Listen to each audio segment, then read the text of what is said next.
ఈ నేపథ్యంలో ఈరోజు కొన్ని ఆడియో మెసేజ్లు కూడా వాళ్ళ గ్రూప్స్లో సర్క్యులేట్ అవుతున్నాయి చూసాం. ఎవరైతే చర్చలకు ఆ రోజు వచ్చారో నాయకులు, అంగన్వాడీ వర్కర్స్ నాయకులు మాతో చర్చలు జరిపారు. వాళ్ళు ఆడియో మెసేజెస్ ఉంటే విన్నాం. అందులో ప్రధానంగా నాకు కనిపించింది రాజకీయ కోణం ఎక్కువ కనిపించింది. ఈ నాయకులు, అంగన్వాడీ వర్కర్స్ నాయకులు వాళ్ళు రాజకీయం చేస్తున్నారని నేను అనట్లేదు. కానీ వెనక ఉండి నడుపుతున్న వారు కానీ, ఏ యూనియన్లు అయితే ఏ పార్టీలకైతే అనుబంధం ఉన్నాయో ఆ పార్టీలు కానీ అవైతే రాజకీయపరమైన అజెండాతోనే చేస్తున్నాయనేది ముందు నుంచి తెలిసినప్పటికీ ఈరోజు వీళ్ళ మెసేజ్లో అది బహిర్గతమైంది. దీని రిపర్కషన్స్ ఇవి ఎంతవరకు ఉంటాయనేది ఆలోచించడం కంటే, ఇంతమంది ఉన్నాం కదా, 1,00,000 మందిమి, మనం అనుకున్నది రాకపోతే ప్రభుత్వాన్ని అయినా దించేంతవరకు పోగలం అనే ధీమా ఈ బయట నుంచి ఆర్గనైజ్ చేస్తున్న నాయకులు లేదా పార్టీల నుంచి ఉందని వాళ్ళ మాటల్లోనే వ్యక్తమవుతుంది ఆడియో ఇది వింటే. ఎగ్జాక్ట్లీ మేము ఏదైతే భయపడుతూ వచ్చామో, వాళ్ళను హెచ్చరిస్తూ వచ్చామో అంగన్వాడీ ఉద్యోగులు, అదే ఫైనల్గా జరుగుతుంది. నేను చెప్పదలుచుకున్నది ఒకటే, మేము అంతకుముందు అడ్రస్ చేసిన ఏవైతే సాల్వ్ కాగలిగినవన్నీ చేసుకుంటూ వచ్చాము, ఏదైతే ఇమ్మీడియట్ ఈ టర్మ్లోనే ఇప్పుడు చేయడం కుదరదు కాబట్టి తర్వాత భవిష్యత్తులో దాని గురించి, ఇది ఎన్నికల సమయం, ఎన్నికలు వస్తున్నాయి, అయిపోయాక తర్వాత మాట్లాడదాం, దాని గురించి ఏదైనా సానుకూలంగా చేయడానికి ప్రయత్నం, యాదాప్నం అయితే చేయలేమని చెప్పారు. అది ఏదో బెదిరించడానికో, వాళ్ళు ఎట్లయితే సమ్మె అనేది బెదిరించడానికి మేము చేయట్లేదు అంటున్నారో నిజంగా చేయట్లేదు కూడా అని ఇన్నాళ్ళు అనుకున్నాం. కానీ ఇప్పుడు చూస్తే అది కనిపిస్తుంది. అలాగే ఇటు ప్రభుత్వం వైపు నుంచి కూడా ఉన్న పరిస్థితిలో ఇంతకంటే ఇప్పుడు పెంచడం కుదరదు, నెక్స్ట్ ఖచ్చితంగా వచ్చే సంవత్సరం దాన్ని తప్పకుండా ఆలోచిస్తాం ఉన్నప్పుడు అందులో కూడా అంత నిజాయితీ ఉంది. వాళ్ళ డిమాండ్లో ఎట్లయితే నిజాయితీ ఉందో, లేదా వాళ్ళు రాజకీయాలకు అతీతంగా తమ సమస్యను ప్రభుత్వానికి విన్నవించుకున్నారో, ఇటు ప్రభుత్వం వైపు నుంచి కూడా అదే నిజాయితీతో చెప్పారు. అది మేము రాజకీయం కోణంలో అది జరగకుండా చేయడం కోసం భ్రమలో పెట్టడానికి ఏదైనా మాట్లాడి ఉంటే డిఫరెంట్. కానీ ఆ రోజుకు ఈ రోజుకు అదే స్టాండ్. ఆ రోజు కూడా ఇదే చెప్పాం, ఇట్లే సమ్మె చేస్తూ చేస్తూ ఎంతకాలం అని ఇది ఉంటారు ఒకటి.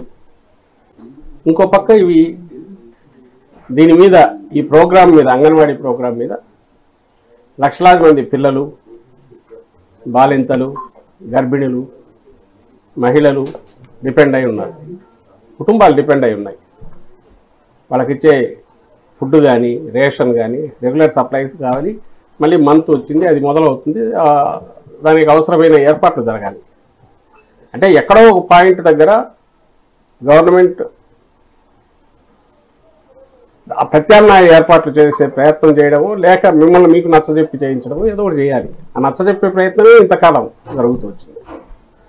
రెండవది, ఇన్ని రోజులుగా చేస్తున్న ఎవరో ఎక్కడైనా సొంతంగా వాళ్ళ అత్యుత్సాహంతో ఎక్కడైనా చేసినది రేర్గా జరిగినాయేమో అని ప్రభుత్వం వైపు నుంచి ఏదో హెరాస్ చేయడమో, బెదిరించడమో, ఇంకోటి చేసింది అయితే లేదు ఇంతవరకు. అది అందరూ గమనిస్తూనే ఉన్నారు.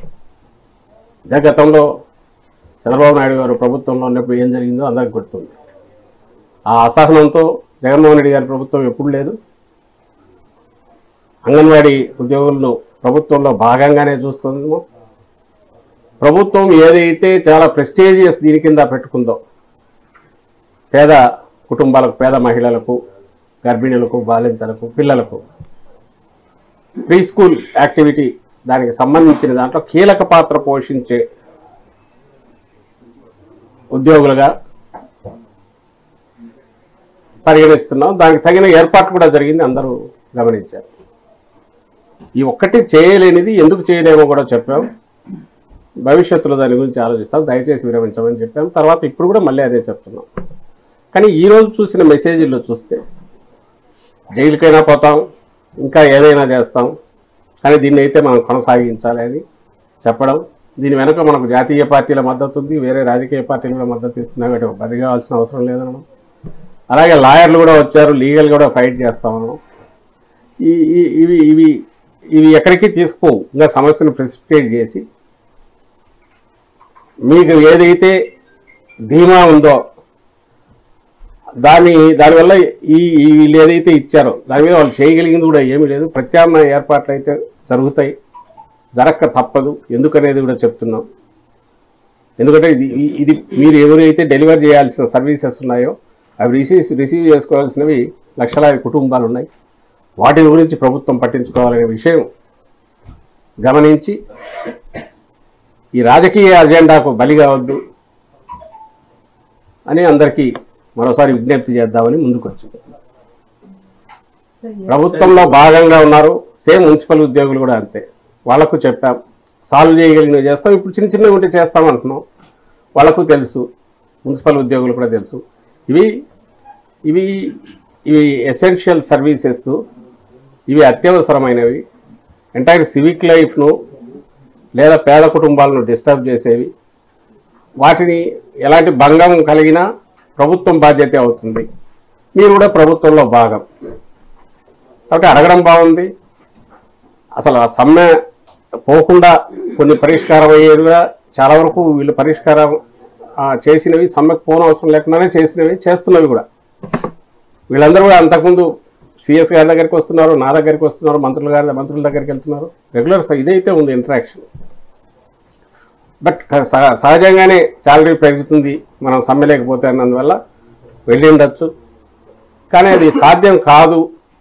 దానికి ఉన్న పరిమితులు, దానికి ఉన్న ఇబ్బందులు మేము చెప్పిన తర్వాత వాటిని అర్థం చేసుకొని చేస్తే బాగుండేది. ఈరోజు ఇంకోటి రౌండ్ టేబుల్ అని చూసాం. సహజంగానే తెలుగుదేశం మొత్తం అక్కడ చేరారు. వీళ్ళందరూ ఎవరంటే జగన్మోహన్ రెడ్డి గారిని టార్గెట్ పెట్టుకుని ఏదో ఒక రకంగా పొలిటికల్ మైలేజ్ పొందాలనుకునే వాళ్ళు. తప్పు కాదు, వాళ్ళకి ఇది ఉంటుంది, వీళ్ళది తప్పు కాదు. అది ఎన్నికల్లో రేపు ఎలాగూ అలాంటి నిర్ణయం తీసుకోవాలని వాళ్ళు, అది ఎవరి ఇష్ట ప్రకారం వాళ్ళు ఓటు వేస్తారు, దట్స్ డిఫరెంట్ ఇష్యూ. కానీ గవర్నమెంట్ యాక్టివిటీ ఏదైతే ఉందో, లేదా ప్రజలకు, పేద ప్రజలకు అందించాల్సిన ఇది కానీ, లేదా మున్సిపల్ వర్కర్స్ విషయంలో అయితే పారిశుద్ధ్యం అంటే సివిక్ లైఫ్కు, పౌర జీవితానికి సంబంధించినంత వరకు ఎఫెక్ట్ అయ్యే రకంగా అది కంటిన్యూస్ చేయడం అయితే దాన్ని రిజాల్వ్ చేయకుండా ప్రభుత్వం ఊరకైతే ఉండలేదు.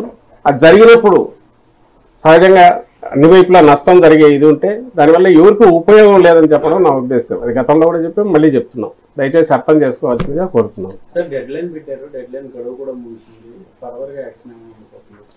దాని ప్రకారం ఇప్పటికీ డోర్స్ ఆర్ ఓపెన్, వాళ్ళు చేయొచ్చు. వాళ్ళు దాన్ని ఏమంటారు, ఉద్యమం కానీ సమ్మె కానీ ఏది చేసినా దానికి ప్రాపర్ ప్రొసీజర్ ప్రకారమే నోటీసులు ఇవ్వడం ఏదో జరుగుతుంది, చూస్తారు. ఎవరి మీద ఎలాంటి దురుసుగా ఇచ్చేయొద్దని సంబంధితమైన పోలీస్ డిపార్ట్మెంట్ కానీ మిగిలిన వాళ్ళకు కూడా ఆదేశాలు వెళ్ళాయి. ఓన్లీ థింగ్ ఈజ్ ప్రత్యామ్నాయ ఏర్పాటు చేయకపోతే ఈ సప్లై ఏదైతే ఉందో చేయాల్సిన డిస్ట్రిబ్యూషన్ కానీ మిగిలినవి, అలాగే పిల్లలను చూసుకోవడం, వీటి యాక్టివిటీకి సంబంధించినంత వరకు ఇబ్బంది వస్తుంది. కాబట్టి ప్రత్యామ్నాయ ఏర్పాటు చేసేటప్పుడు ఎవరైనా అడ్డం వస్తే సహజంగానే దాని మీద ప్రభుత్వం చర్యలు తీసుకోవాల్సి ఉంటుంది. అంతకుమించి వీళ్ళు సమ్మె చేస్తున్నందుకో, లేదా రకరకాలుగా వాళ్ళు పరుషంగా మాట్లాడుతున్నందుకో, లేక మేము ప్రభుత్వాన్ని దించుతామన్నందుకో, అలాంటి వాటికి అయితే ఎవరు దురుసుగా ప్రవర్తించరు. ప్రభుత్వం వైపు నుంచి పూర్తి సమయవంతం ఉండమని ముఖ్యమంత్రి గారు చెప్పారు. గత ప్రభుత్వం అలా కాదు. అది బాధ ఏంటంటే ఆ మాటల్లో జైళ్ళకైనా వెళ్దాం, ఏదైనా చేద్దాం అనడానికి ఇది డీల్ చేస్తున్నది ప్రభుత్వంలో అంతర్భాగమైన మీరు ప్రభుత్వం మీదే ఇది చెప్పి చేయడం అంటే, చేయగలిగితే ఇప్పటికీ చేసేవాళ్ళం, చేయలేని పరిస్థితులు నాటి అర్థం చేసుకోమని ఇటుపక్క అడుగుతుంటే ఇది తెగేంత వరకు లాగడం అనేది కరెక్ట్ కాదు. ఆ తెగేంతవరకు లాగడం, తెంచడం అనేది మీ వైపు నుంచి వద్దు, ఇటువైపు నుంచి ఆ ప్రయత్నం అలాంటి ఇది ఉండనే ఉండదు. గవర్నమెంట్ వైపు మీరు చేయొద్దని ఉద్యోగులందరికీ విజ్ఞప్తి చేస్తారు.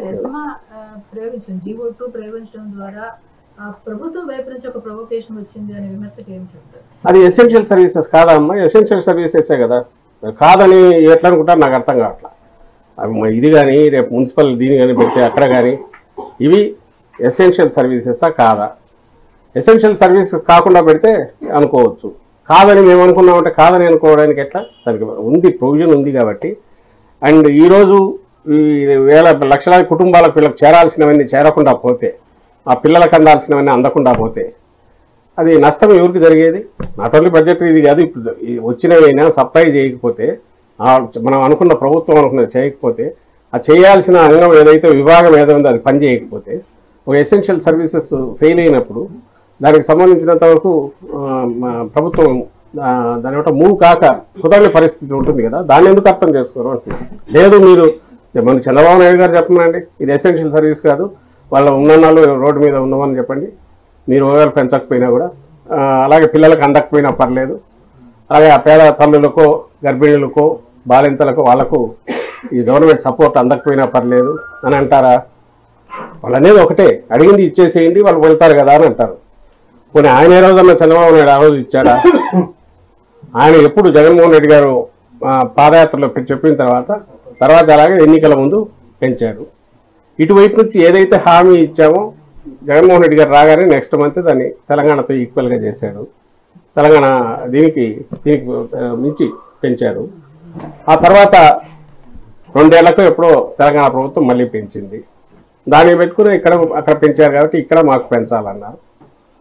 అవి ఇప్పుడున్న పరిస్థితిలో రాగానే ప్రామిస్ చేసింది ఇచ్చేసాం కాబట్టి నెక్స్ట్ చూస్తాము. ఇప్పటికీ బడ్జెటరీ ఇది కానీ మిగిలిన వాటికి కానీ అంత కుదరదు, ఎన్నికలు కూడా వస్తున్నాయని చెప్పాము. So with all due seriousness పరిశీలించి చేయగలిగినవన్నీ 62 62 ఏళ్ళకి కానీ మిగిలినవన్నీ చేస్తూ వచ్చాం. అలాగే రిటైర్మెంట్ టైంలో సుప్రీంకోర్టు డైరెక్షన్ ఇచ్చింది, అంటే గైడ్ లైన్స్ వచ్చేంత వరకు పెంచుతామన్నాం. ఇవన్నీ జరుగుతున్నాయి. ఇది ఒక్కదాని దగ్గరే అవుతుంది. అది కూడా అన్యాయంగా అడిగినారు మేము ఆ రోజుల్లో, ఇప్పుడు చెప్పట్లే. బట్ ఇటువైపు నుంచి దాన్ని పెంచలేని పరిస్థితి ఉంది, దాన్ని అర్థం చేసుకోండి అని చెప్పాం. దాన్ని అది మేమేమైనా కమ్యూనికేట్ చేయడంలో ఇదే ఉన్నా, ఈ డిలే జరుగుతున్న నాళ్ళు ఇన్నాళ్ళు వాళ్ళు సమ్మె చేస్తున్నా ఎలాంటి కఠిన చర్యలు కానీ అవి లేనప్పుడు దాన్నైనా పాజిటివ్ స్పిరిట్తో చూసి ఇప్పటికే వచ్చిండాల్సింది. లేదు ఇప్పుడు ఒక ఎక్కడో ఒక చోట ఒక కట్ ఆఫ్ ఇది వస్తుంది, అది వచ్చింది కాబట్టి ఎస్మా దీని కిందికి తీసుకొచ్చి ఎసెన్షియల్ సర్వీసెస్ కిందికి తెచ్చి నోటీసులు ఇవ్వడం జరుగుతుంది, మొదలవుతుంది, ఆ ప్రాసెస్ ఉంటుంది. ఇప్పటికైనా సమయం మించిపోయింది లేదు. అది రిక్వెస్ట్ చేద్దామని మీ ద్వారా మీడియా ద్వారా రిక్వెస్ట్ చేద్దామని వచ్చాం. దాన్ని దయచేసి అర్థం చేసుకుని వాళ్ళు కానీ అలాగే మున్సిపల్ వర్కర్స్ కూడా చేయగలిగినంత చేశాం. పట్టుదలకు పోకుండా చిన్నవి ఏమైనా ఉంటే వేరే పరిశీలించవచ్చు, that's not a different issue. కానీ సాలరీ పెంచడం అనేది ఇప్పట్లో కుదరదనేది దయతో అర్థం చేసుకొని సమ్మె విరమించాల్సిందిగా కోరాను. మున్సిపల్ ఇప్పటికైతే ఏం లేదు, చర్చలు జరుగుతున్నాయి, రిజాల్వ్ అవుతుందని అనుకుంటున్నాము. నిన్న మళ్ళీ కూర్చున్నాం. అంగన్వాడీ దీనికి సంబంధించి కూడా వాళ్ళు ఈరోజు మళ్ళీ వచ్చినట్టున్నారు సిఎస్, అది కూడా రిజాల్వ్ అవుతుందేమో అని ఆశ ఉంది. బట్ ఈలోగా ఈరోజు వాళ్ళ స్టేట్మెంట్లు కానీ పొలిటికల్ పార్టీస్ దాన్ని ఒక స్టాండ్ తీసుకోవడం కానీ, అలాగే మొన్నటి వరకు 19 వరకు అధికారంలో తెలుగుదేశం పార్టీ కూడా ఒక పొలిటికల్ స్టాండ్ తీసుకొని రావడం కానీ, అలాగే వీళ్ళ దాంట్లో కూడా ప్రభుత్వాన్ని దించేయగలమనే ఇది కూడా మాకు ధీమా ఇచ్చారు ఆ పార్టీలు అంటుంటే, అది ఎక్స్ట్రీమ్ పొజిషన్ అలాంటివి తీసుకోవడం ఉద్యోగులుగా ఉన్నవాళ్ళు. అది నిజంగా కరెక్ట్ కూడా కాదు. అండ్ ప్రయత్నం ఎవరైనా చేయొచ్చు, ప్రతి ఓటు దించడానికి వేయచ్చు లేదా నిలపడానికి వేయచ్చు. కానీ మేము 1,00,000 మంది ఉన్నాం కాబట్టి మేము కలిసి ఇచ్చేయగలం అంటే, ఇది 5 కోట్ల మంది ఉండే రాష్ట్రం. వాళ్ళు ఏదో ఆవేశంగానో ఇంకోదానో రెచ్చగొట్టే రకంగానో పొలిటికల్ పార్టీలు చేస్తే ఆ ఉచ్చులో పడొద్దు, వాటికి బలిపశువులు కావద్దు అనేది మా విజ్ఞప్తి. అంగన్వాడీని వాళ్ళు కనుక అదే రకంగా ముందుకు వెళ్తే ఎస్మా ఉన్న నేపథ్యంలో వాళ్ళకి నోటీసులు ఇచ్చి విధుల నుంచి తొలగించే అవకాశం ఉంటుంది. ప్రత్యామ్నాయ ఏర్పాట్లు అన్నప్పుడు ప్రత్యామ్నాయ ఏర్పాట్లు జరుగుతూ వస్తుంటాయి. వారు అవి జరిగినప్పుడు ఏ రూపంలో జరుగుతాయని అన్నిటికీ అది వాళ్లకు తెలుసు, మిగిలిన వాళ్ళకు తెలుసు ఏ రకంగా ఉంటుంది. ఏదైతే ఎంతకాలం అయితే దాన్ని చూస్తూ వచ్చామో అయిన తర్వాత నెక్స్ట్ స్టెప్ పోక తప్పదు. అవి ఎట్లా ఉంటుంది అనేది వాళ్ళకి నోటీసులు పోయినప్పుడు నోటీసుల్లో తెలుస్తుంది. ఆల్రెడీ వద్దని చెప్తున్నారు, వాళ్ళు కంటిన్యూ చేసినప్పుడు అంటే అది ఏం చెప్పినా ఏదో హెచ్చరికలాగానో భయపెట్టినట్టు బెదరగొట్టినట్టు ఉంటుంది. కాబట్టి నేను దాని జోలికి మాటల జోలికి పోను. ఒక్కసారి అది నడవడం ఆగకూడదు, ఇంతకాలం సఫర్ అయింది, ఆ సిస్టమ్ ఆగకూడదు. ఇప్పుడైనా దాన్ని మళ్ళీ గాడిలో పెట్టాలి అనుకున్నప్పుడు అది బిల్లన్నా చేయాలి, ఆల్టర్నేటివ్ అరేంజ్మెంట్స్ అన్నా చేయాలి. వాళ్ళని చేయమంటున్నాం, చేయనప్పుడు ఆల్టర్నేటివ్ అరేంజ్మెంట్స్ చేస్తున్నప్పుడు అది ఖచ్చితంగా that will lead to heart burn, కొంచెం ఇబ్బంది అవుతుంది, అందరికీ ఇది అవుతుంది. ఆ పరిస్థితి వద్దు. ఇటు వద్దు అటు వద్దు, తెచ్చుకోని అవసరం లేదనేది మా ఫైనల్ రిక్వెస్ట్ చేస్తుంది. ఏది అసెంబ్లీ నియోజకవర్గం, లోక్సభ నియోజకవర్గం అవునా, వస్తుందమ్మా తొందరగా చెప్తా, మీకు ముందే చెప్పే ఇష్యూ చేస్తాం. ముందే ఫస్టే చెప్పాము, ఎన్ని అవసరమైతే అన్నీ ఉంటాయి. అది థర్డ్ డేనా ఫోర్తా ఎక్కడో చోట అయితే అవుతుంది. ఒకటి గమనించడం మేము రిక్వెస్ట్ చేస్తున్నాం ఏంటంటే, ఈ మధ్య ఆయన చంద్రబాబు నాయుడు ఎక్కడ పోయినా కూడా ఏదో ఈ చెత్త తీసుకుపోయి అక్కడ పెడితే ఇది అవుతారా, ఇంకా అదేమంటారు చంద్రబాబు ఇక్కడ పోతే ఊరు పెడతారు ఓ కామెంట్ చేస్తున్నారు ఆయన చేసి. కానీ అసలు ఇంతకుముందు క్వశ్చన్ వేసాం, ఆయన ఎన్ని మార్పులు చేశాడు మీ అందరికీ తెలుసు, అందరికీ తెలుసు. ఆయన నోరో ఏదో మరి అర్థం కాదు, కానీ ఆయన ఏం మాట్లాడుతున్నాడో ఆయనకు తెలుసో తెలియదో, లేదా ఆయన కానీ ఆయన చూసి ఆయన కొడుకో లేకుంటే ఆ పార్టీ నాయకులు, ఆయన వచ్చిందే తన దీని నుంచి నేటివ్ కాన్స్టిట్యున్సీ నుంచి ఇంకో కాన్స్టిట్యున్సీకి పోయినాడు. తన కొడుకు వచ్చి ఇక్కడ మంగళగిరిలో సంబంధమే లేని మంగళగిరిలో పోటీలో దిగారు. ఇంకా గంటా శ్రీనివాసరావు ఆయన అయితే ఎన్ని కాన్స్టిట్యున్సీలు మారారు. అలాగే ఐ థింక్ లాస్ట్ ఎలక్షన్స్లో కూడా ఆమె పాయకరావుపేట నుంచి ఆమెను తెచ్చి కొవ్వూరు పెట్టేట్టున్నారు. ఐ థింక్ జవహర్ ఆయన్ని తెచ్చి ఇక్కడ తిరువూరు పెట్టేట్టున్నారు. చెప్పుకుంటూ పోతే చాలా ఉంటాయి. అల్టిమేట్ నువ్వు చేయలేని పని మేమేమో కాన్ఫిడెన్స్తో వెల్ ఇన్ అడ్వాన్స్ చేంజెస్ ఏమైనా ఉంటే చేసుకుంటూ పోతున్నాం సైంటిఫిక్ స్టడీతో. జగన్మోహన్ రెడ్డి గారు ఈ పని చేస్తున్నారు. నీకేమో అసలు క్యాండిడేట్లే లేదు. 175 అన్నట్టు నువ్వు ఆలోచించాల్సిన అవసరం వచ్చింది చంద్రబాబు నాయుడు లేదు. ఉన్న వాటిలో మళ్ళీ ఏంటంటే జనసేనకి ఎన్ని ఇస్తారో తెలియదు. ఆ నంబర్ చెప్పాలంటే మళ్ళీ అది భయం. అది చెప్తే ఎలాంటి రియాక్షన్ వస్తుందో అది. సో ఆ గందరగోళంలో కొట్టుకుంటున్నా ఆయన ఇటుపక్క నిబ్బరంగా కాన్ఫిడెన్స్తో మేము అడుగులు వేస్తుంటే జగన్మోహన్ రెడ్డి గారు ఇంకా తట్టుకోలేక ఏదో కామెంట్ చేయాలి. కాబట్టి మీరు అడుగుతారు, ఏం సార్ వాళ్ళంతా రెడీ అవుతున్నారు, మీరు ఎలక్షన్ల దగ్గరికి వచ్చినా మీరేం చేయలేకపోతున్నారు, మీరు అడుగుతారు కాబట్టి మీడియా వాళ్ళు దాన్ని ముందే ప్రియం చేయడానికి ఆయనే ఇలాంటి అవాకులు జవాకులు ఆయన వెళ్తున్నారు వరుస పెట్టేసి. What we are doing is perfectly correct and ఏది రాజకీయ పార్టీ అయినా చేస్తున్నది. సో అందులో మేము ఇన్ అడ్వాన్స్ చేస్తున్నాం. సో దట్ డస్ట్ సెటిల్ అయ్యి ఎవ్రీథింగ్ నార్మల్ వస్తుంది, మా టీం పర్ఫెక్ట్గా ఉంటుంది, మా కాన్ఫిడెన్స్. అది ఆయన ఎందుకు చేయలేకపోతున్నాడో ఆయన చెప్పాలా చంద్రబాబు నాయుడు గారు. సో ఆయనకు చేత కావట్లా. రెండవది లేరు, ఉన్న వాళ్ళు ఆల్రెడీ మొదలు పెడుతున్నారు. నిన్న మొన్న ఇక్కడ విజయవాడలో జరిగినట్టుంది, నిన్న ఎక్కడో బద్వేల్లో లాస్ట్ టైం కంటెస్ట్ చేసిన స్టేట్మెంట్ ఇచ్చాను. అవి చూసుకొని మేము వాటి గురించి మాట్లాడట్లా, ఎందుకంటే సహజంగానే ఉంటాయి ఏ పార్టీలో.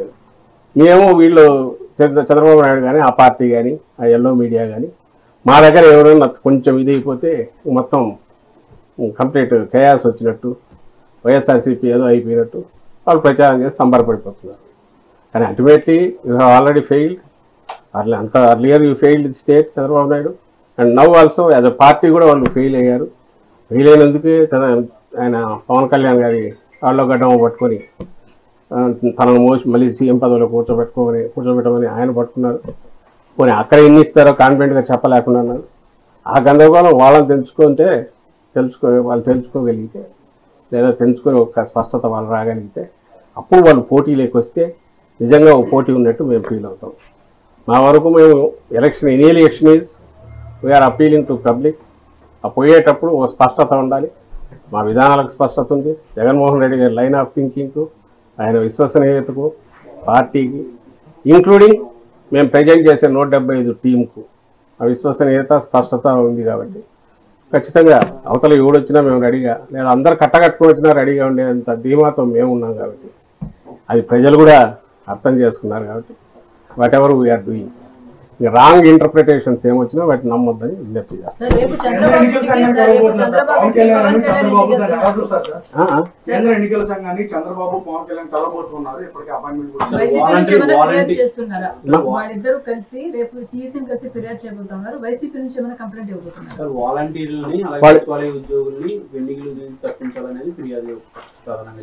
వాలంటీర్లు అనే వాళ్ళు ఉద్యోగులు కాదు, ఒకటి సచివాలయ ఉద్యోగులు ఏ ఉద్యోగి state government employees or state government employees వాళ్ళు వచ్చేసి దాని గురించి వీళ్ళ తలకాయలు ఏదో ఉంది దాన్ని పెట్టేసి అది ఈసీకో లేక రాజ్యాంగానికో వాళ్ళు ఆపాదించో వాళ్ళు ఏదో స్టేట్మెంట్లు ఇస్తే దానివల్ల ఏం ఉపయోగం ఏముంది. వాలంటీర్లు ఉద్యోగులు అయితే కదా. అండ్ వాలంటీర్లు ఉద్యోగులు కానప్పుడు ఎన్నికల డ్యూటీలు ఎందుకు పాల్గొంటారు? ఎన్నికల డ్యూటీలో పాల్గొనరు. ఎన్నికల్లో ప్రజాస్వామ్యంలో ఎన్నికలు ఏంటంటే వాళ్ళు పౌరులుగా మామూలు పౌరులుగా వాళ్ళ అభిప్రాయాలకు అనుగుణంగా పనిచేస్తారు. వాలంటీర్ అనే పదంలో మాట్లాడి ఉన్నప్పుడు దాని మీద వీళ్ళు అనడం ఏంటి, వాళ్ళు ఏదో మేము వాడుకుంటున్నాం అనడం ఏంటి, దానికి ఏమైనా అర్థం లేదు. దాన్ని తీసుకెళ్ళి ఈసీకి పెడితే పాపం వాళ్ళు ఏం చేస్తారు, ఎలక్షన్ కమిషన్ పెడితే. So that is entirely there. అంటే నేను కూడా రాంగ్ ఇది ఇవ్వడానికి ట్రై చేస్తున్నాను అనుకుంటున్నాను. ఇప్పుడు కాదు, 4-5 నెలల నుంచి మొదలు పెట్టారు. ఎలాగో పుట్టి మునిగింది అని తెలుసు. రేపు ఎన్నికల్లో ఇంకా ఆ అకౌంట్ ఓపెన్ అవుతుందో లేదో కూడా డౌట్ వాళ్ళకు. 23 కూడా వచ్చే ఛాన్స్ లేదు. సో ఇప్పుడు నుంచి ఒక గ్రౌండ్ ప్రిపేర్ చేసుకుంటున్నారు. నిజంగా చేస్తున్నది వాళ్ళు, మేము ఆధారాలతో సహా చూపించాం. ఏదో myparty.com ఏదో పెట్టుకున్నారు, దాంట్లో అంతా ఎక్కించుకుంటున్నారు, పర్సనల్ డేటా కలెక్ట్ చేస్తున్నారు. ఇళ్లలోకి వెళ్తే కొంతమంది గొడవలు కూడా చేశారు, మా పర్సనల్ డేటా మీకు ఎందుకని. ఇవి అందరికీ తెలిసినవి. ఈ ఆధారాలతో సహా మొత్తం పెట్టాం.